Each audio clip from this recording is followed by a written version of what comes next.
Hello guys, welcome back to our channel. Kita dari kelompok 2 kelas C di sini akan ngobrol interview dengan 3 periset yang keren abis, yang mana kita akan berbincang mengobrol tentang periset berakhlak. Ya, narasumber pertama ini adalah Dr. Niar Gusnaniar. Dia adalah ketua kelompok riset Health Microbiome and Biomedical Nutrition dari Pusat Riset Biomedis. Ya, berikut ini adalah rekan saya, Dr. Aris Sabta Aji, yang akan langsung memandu interview dengan Dr. Niar Gusnaniar. Ya, gimana kabarnya, Mbak? Baik-baik, gimana kabarnya juga? Alhamdulillah. Alhamdulillah Semoga sehat, sehat sehat. selalu. Terima kasih banyak ya Mbak udah menyempatkan waktunya buat Mm-mm. misi podcast kita ini. Saya dari kelompok 2 kelas C angkatan 2 Latsar CPNS BRIN 2025 ini kita ingin melihat periset-periset senior bagaimana mereka itu mengimplementasikan core value ASN sebagai ASN yang berakhlak. Nah, di sini ada beberapa pertanyaan pada Mbak Niar ini terkait dengan sekarang role-nya sebagai ketua kelompok riset Health Microbiome dan Biomedical Nutrition. Nah, awal-awal ini saya ingin melihat terkait sejauh mana sih periset telah membangun jejaring dan kolaborasi lintas pusat riset, entah itu dengan universitas atau industri dalam menghasilkan riset biomedis yang berdampak nyata bagi kesehatan masyarakat. Baik Mas, tadi saya mungkin mencoba sedikit elaborate terhadap pertanyaannya itu bagaimana atau sejauh mana Periset sudah membangun kolaborasi dan jejaring ya. Kalau menurut saya itu kolaborasi dan networking itu sangat penting bagi kita Periset yang ada di khususnya di biomedis, maksudnya in general, apa in particular, Mm-mm. tapi in generalnya mungkin semua Periset ya karena dengan adanya kemitraan dengan semua institusi tersebut, kita juga akan mengakselerasi dari istilahnya tujuan ataupun tujuan tujuan pembangunan pemerintah ya yang biasa disebut dengan riset apa riskestra atau apa saya lupa istilahnya. Intinya adalah dengan adanya kolaborasi ataupun eh,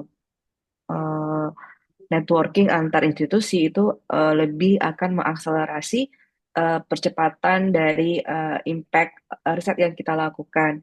Ya. Kemudian apa namanya itu juga akan mendukung sinergi ya antar institusi tersebut sehingga tidak ada lagi istilahnya ini adalah mengerjakan ini tapi ini mengerjakan itu namun tidak ada Mm-mm. sinergi di antara mereka dan istilahnya risetnya juga akhirnya cuman berdampak kepada internalnya saja, tapi sebenarnya tidak memecahkan masalah nasional ataupun global pada umumnya. Seperti itu sih mungkin dari saya. Oke, oke.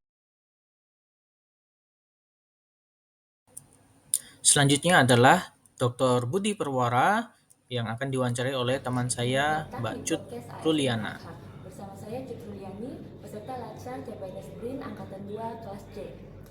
Bersama kita telah hadir Bapak Kepala Organisasi Riset Elektronika dan Informatika BRIN. Pak, makasih sudah mau bergabung bersama saya hari ini. Saya punya beberapa pertanyaan berkaitan dengan ASN berakhlak. Langsung saja ya Pak. Baik. Pertanyaan pertama, bagaimana Bapak memastikan bahwa integritas dan akuntabilitas tetap dijaga di lingkungan peneliti organisasi riset elektronika dan informatika? Ya, terima kasih Mbak Cut, pertanyaan yang bagus ya. Kenapa? Karena saya selalu menanamkan bahwa integritas itu adalah nomor satu.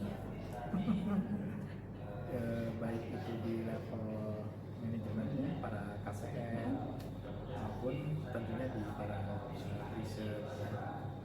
Kenapa? Karena tanpa integritas ya kita tidak bisa dipercaya kan, kita tidak bisa, kalau saya tidak bisa manage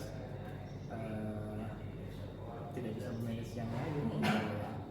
Artinya integrity must be our priority ya, number one. If you cannot manage, if you don't have integrity, you cannot manage everything.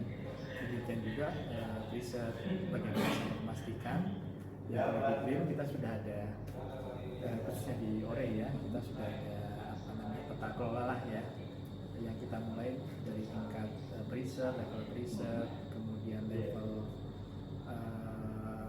kelompok riset sampai ke pusat riset dan organisasi riset. Sebagai contoh, riset nih, bagaimana saya memastikan dia melakukan riset? Ya kita cek misalkan kehadirannya, gitu ya. Kemudian kita cek juga aktivitasnya di laboratorium, dan itu semuanya sebenarnya bisa terekod ya. Anda kan memanfaatkan alat, nanti akan terekam juga ya di ELSA gitu ya. Kemudian bagaimana kita mendorong komponen riset untuk dapat melakukan diskusi-diskusi setiap minggu ya, setiap orang bisa menyampaikan progress report dari pekerjaannya ya. Artinya itu adalah bagian dari bagaimana kita bisa menjaga integritas. Kalau dia tidak mengerjakan sesuatu atau dia hanya nitip nama saja kan akan lain nih nanti. Ada akan lihat, oh ini lain nih, hanya nebeng aja nih. Oh ini ngerjain, ikut berkontribusi gitu ya. Jadi kita selalu mendorong teman-teman misalkan untuk publish paper ya, tentunya harus punya kontribusi juga gitu ya. Itu contoh sebagai contoh dari bagaimana kita bisa menjaga integritas dan mulai dari hal-hal kecil sampai besar kita harus tetap menjaga. Iya, kalau periset itu boleh salah, tetapi tidak boleh bohong ya. Itu bagian dari integritas Itu penting. Ya. Oke, lanjut ke pertanyaan berikutnya. Bagaimana dengan pelayanan publik di ORE? Karena riset kan harus berdampak ke masyarakat ya. Jadi kira-kira apa aktivitas yang berkaitan dengan pelayanan publik di ORE? Ya, kalau di ORE sebenarnya aktivitas utamanya itu adalah riset ya. Aktivitas riset itu kan nanti ada, kalau dia ya ada outputnya macam-macam ya. Ada scientific publication, ada prototype. Nah, kalau yang tentunya terkait dengan pelayanan publik, mungkin saya ambil contoh misalkan bagaimana hasil riset kita itu mungkin bisa dimanfaatkan oleh masyarakat. Nah, ORE itu bekerja sama dengan kedeputian, yaitu kedeputian pemanfaatan riset dan inovasi. Di situ kan macam-macam, ada industri, ada untuk masyarakat, ada untuk UMKM. Jadi kita tidak mengerjakan sendiri, kita berkolaborasi juga dengan kedeputian, dan tentunya saya sebagai pimpinan mendorong teman-teman juga untuk tetap menghasilkan riset yang bisa dimanfaatkan oleh masyarakat gitu ya.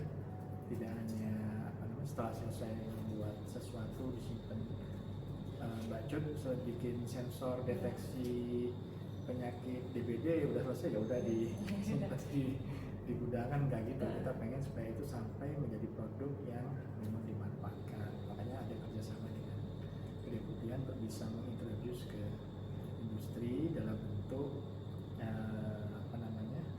lisensi dari inovasi paten yang dihasilkan gitu. Oke, demikian podcast kita kali ini. Sampai jumpa di episode berikutnya. Terima kasih. Selanjutnya akan kita lanjutkan dengan Mas Amru Daulay yang akan mewawancarai Mas Musa dari Lab Karakterisasi Mineral. Saya sebagai ASN baru, saya ingin bertanya, menurut Bapak untuk mencapai ASN berakhlak itu seperti apa ya Pak? Ya, menurut saya itu ASN yang berakhlak itu yang pertama harus disiplin. Disiplin adalah arti misalnya tepat waktu, maksudnya jam berapa, keluar jam berapa gitu. Dan kedua mungkin mengerjakan tugas-tugas dengan penuh rasa tanggung jawab. Misalnya, oh hari ini harus mengerjakan apa, mungkin harus dikerjakan sesuai dengan kemampuan kita. Yang kedua